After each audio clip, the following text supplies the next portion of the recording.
वाशिम जिल्ह्यात मे महिन्यापासूनच सुरुवातीपासूनच 40च्या वरील या तापमानाची वाढ झाली आहे। या तापमानामुळे वाशिम जिल्ह्यात उष्णतेची मोठ्या प्रमाणात लाट पसरली होती। मात्र मागील 15 दिवसापूर्वी 15 दिवसात अधूनमधून अवकाळी पाऊस पडत असल्यामुळे काही नागरिकांना दिलासा मिळाला होता। मात्र 2 दिवसापासून उष्णतेत मोठ्या प्रमाणात वाढ झाली असून 43 ते 44 अंशापर्यंत हे तापमान वाढत असल्यामुळे नागरिकांची उष्णतेपासून मोठे हाल होत असल्याचं आपल्याला दिसून येते। सध्या परिस्थिती बघितलं तर रस्त्यावर सुखसुखाट दिसून येते। तसेच शेतपिये जे रसवंती येतात त्यांच्याकडे नागरिकांचा कल मोठ्या प्रमाणात वाढलेला दिसून येते। आपण बघू शकतो सध्याच्या या 2 दिवसात मोठ्या प्रमाणात हे जे तापमान वाढलं त्यामुळे नागरिकांचे मोठ्या प्रमाणात हाल होते। त्यासोबतच आताची जर परिस्थिती समोर बघितली 2-3 दिवस असं जर तापमान राहिलं तर नागरिक हा पूर्णतः लाई झाल्याशिवाय राहणार नाही। या तापमानामुळे नागरिकांना आजारही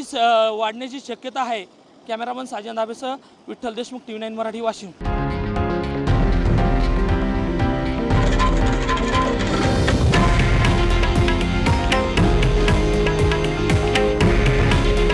हे आहे देशातील नंबर 1 न्यूज नेटवर्क आणि आपण पाहत आहात TV9 मराठी।